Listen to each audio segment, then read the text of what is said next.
Together, growing in faith, changing communities.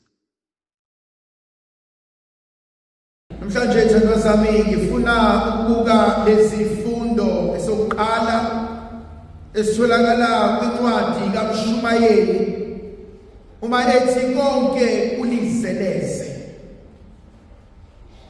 Athobhala kahle usizani ukuzuza izinto zonke lahlekela ukuphila kwakho. Kodwa namhlanje ubhala kahle uMshumayeli uthi sewusebenze kangaka, sewuyikhandle kangaka, zokwenze njani uma uNkulunkulu esebiza impilo yakho? Kunobaba engimaziyo osebenze kanzima, ewa evuka esebenzela umndeni wakhe. Uthe nobaba eretire ngoMay, by July wagula. Because umzimba wakhe usebenzise ngamandla, akakaze ayithathe leave, ubelokhu esebenze njalo. Angimkhumbuli thiwa ubaba use-holding, he always worked hard. Wawakho umuzi wakhe isithabathaba, waney'moto, wanakho konke, waba nama-built-in, waba nama-outbuilding, waba nazo zonke izinto ayithandayo ney'jabulisa ikhaya lakhe. May he retires, July uyagula. For 2 years he was bedridden. One of the worst and the most painful things, wayeyathi ey'nganeni zakhe azimsuse embhedeni ziyomhlalisa emotweni maqedane zehla inyembezi, and he died. Akakaze ayi-enjoye imali ye-retirement yakhe. Bishop Berrywood wasebenza yonke leminyaka. A month before he retires, when he retire ngo-June, ngo-May, he nearly died alone in his house. Mabemfonela engatholakali, they realize something is wrong. Umnyango wakhe wagcina kumele ugqekezwe, kwangena phakathi. If there had been a day or two later, ngabe washona eyedwa. Baningi abantu who've worked so hard and have never enjoyed imali zabo. Ayikho into ebuhlungu yokubuka umuntu oseyikhandle kanzima, kodwa ekuhlaleni kwakhe phansi ungena ephuma kodokotela, ungena ephuma because unezifo asenazo manje azithole all throughout ukusebenza kwakhe engakaze azinakekele. Ayikho into ebuhlungu njengokubona umuntu who's over 80, 75, 65 usasebenza, and it's not because usebenza ngoba ethanda, it's because mengasebenzi ayikho imali ezongena ekhaya. Shamazami, ayikho into ebuhlungu nje ukurealize ukuthi kufanele ngabe sekuyaretire manje. Umuya ku-HR uthi ngicela ungibalele ukuthi imalini engizoba nayo, you soon realize ukuthi ngizophuma ngena lutho and ngizohlupheka. It's painful. What's your greatest fear? You know, isaba kakhulu.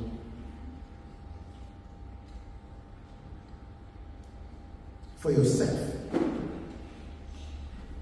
Thina mhlanje uMshumayeli uzofa. Sewusebenze kangaka, sewuyikhandle kangaka, sewunakho konke kuhle, kodwa kumele ngiqonde ngazi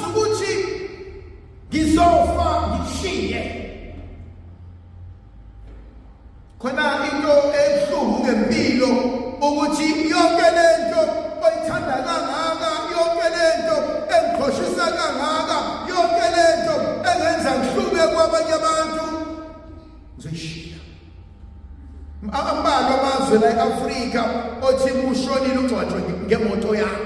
Very few.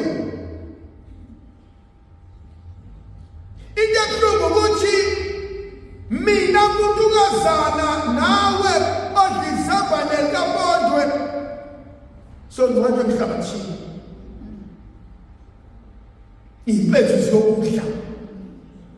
Kodwa ebuhlungu impethu ezidla umuntu, mayiqeda ukudla umuntu zidlala sodwa bese ziyafa. But the sad reality ngizofa. Whether ngishisiwe noma nginothisiwe noma ngigwajiwe, but ekupheleni kwakho konke you will lose everything. Funa uthini uNkulunkulu uthini? Khona umbuzo ekumele ngiyibuze wona. Is this it in life? Ngempela bafana bakithi sekuphelile. Then ila umuntu kumele khona azibuze imibuzo ebalulekile ukuthi sikhona isidingo. Yasikhona abantu abangasafunani. Khona umama ongasazwani nezingane zakhe. Khona ubaba odumile ikhaya. Khona umndeni ongasahambelani. Khona abantu abagijimisana inkantolo. Khona abantu abaphila imzwangedwa. Khona abantu abaphila phekwejoga. And you have to ask yourself, sengikwenza konke then what? One of the sad realities in our life cover is what a time. That's any life cover, and then is a coconut 3 something M, and then what? Mbuze mfuna ukubuza wona, are you enjoying impilo oyiphilayo? Yazi khona umunye umuntu ofila guilt even uyithengela pair of shoes. Khona umunye umuntu ofila guilt even ukuthenga ukudla akuthandayo. And you still realize ukuthi but yonke lento izoyishiya. Yonke lento esixabanisayo izophela. Thandaza kumkhonza uThixo laze langihlelele isonto. But it can only take one day and this can be on fire and this will collapse. Ngiye ngenza imvuselelo mangiphume emvuselelweni kuzumama uyakhala uthi baba sewushewa kuphela umuzi wami ekhaya. Sibancane ekhaya sakhula sihlela ekhaya siyabona ezansi kumphemba road umuzi kavutha and sayingana sasikwenzakaleni then siyazwa sebeyakhuluma abantu abadala ukuthi uvula igesi wahamba yobheka umehlisi wathi ebuya wakhanyisa yavuthiyo collapse. Zami, life is so real. Ungahlala la ishimoto eyodwa akekho obonayo ngoba sonke semisele obviously makuye kwavutha le nezinye izoshaya. Are you aware we can lose it all in a second? Ufuna ukuthini noma uthini ushumayeli. Value your life. Mbongo uNkulunkulu ngonakho. Omncane nakho akungakwenzi uhlukane nabantu. Kodwa omncane nakho akukwenzi uphile impilo engcono ephilisana nabantu. Angisho ukuthi ningabi nazo izinto ezi-extravagant, ezi-expensive, sanibonani. Ukharopheke ebhodweni le-AMC. Ukharopheke ebhodweni le-AMC. Ukharopheke uHart.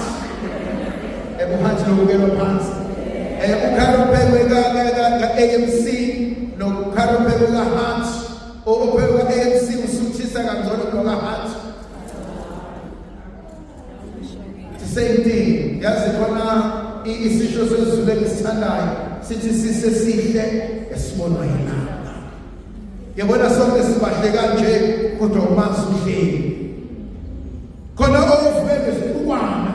Khona othatha intshela ngoba izolo sebedle bonke abantwana abantwana khulekani batabami ngizoqinisa ibhodwe wena waqinisa ibhodwe manzi kodwa uyazi ukuthi ekseni uzowaclean uzogijima uyowasha amabhodwe hayi ngoba uwasha amabhodwe ngoba uzodla le ntshela mazikubamba ingane uthi ave ngiyithanda intshela not because ngiyayithanda it's because ngilambile. Mina ngiyakwazi usizi lwabantu bakaNkulunkulu ozophuza amanzi not because womile so that isisu sogcwala. Wahlala nomuntu ozothi ngenxa yendlala athi letha la athatha isibamba asibophele eswini ayibopha insinye athi Kristu isisu masibambekile athi noma ngaphuza amanzi abantu abamabalisabeki. Ngifuna ukuthini ngifuna ukuthi onakho ngoNkulunkulu ngakho Zumaphakami. Mina ihlezi ngithusa lento yempakamo. Ususikhombise yonke into yakho. Mase kushabalala uzosikhombisana. Sawuphakame ngakho konke. Mase kuyithi uNkulunkulu uzophakama ngani? Sawusikhomelile mndenini ngokuthi wena vele unayingane ehlakaniphile, unayingane esukuthi unandoda ezokwenzela ukuthi mase kususile uNkulunkulu kuzokwenzakalani. Bayithandwa zami should be told uNkulunkulu akuthatha at any given time. Khona le nto eyithanda bayibiza ngoJobe. Lithi izwi kaNkulunkulu wayinakho konke. uJobe in less than a day he loses everything. Uyazi ngiyam-understand uJobe uma kuzofika isigijimi sokuqala sithi inkomo zakho seyifile athi awu amakamela akho asefile athi awu amahasha asefile iy'nkongolo seyifile amasimaka ngeni kodwa ukubulala njengosi abantu abakho bonke sebeshonile. And uJobe goes back and say yini ngisayiphilela. Iliphi iphuzu lokugcina engifisa silibukele izithandwa zami inkonzo yombongo uNkulunkulu ngempilo yakho. How? By living your life to the full. Live a meaningful life. Ongathi mawusugugile, you will say to yourself, I lived. Thandwa zami ngithanda inhliziyo yami yonke, ngiyamthanda deep down. But I will leave you and I will still live. Are you aware ukuthi ingane yakho izokushiya? Umyeni wakho uzokushiya. Kahle kahle wonke umuntu empilweni yokunishiya. Ayi wena mashiya kuqala noma ibona abayishiya. But so that you don't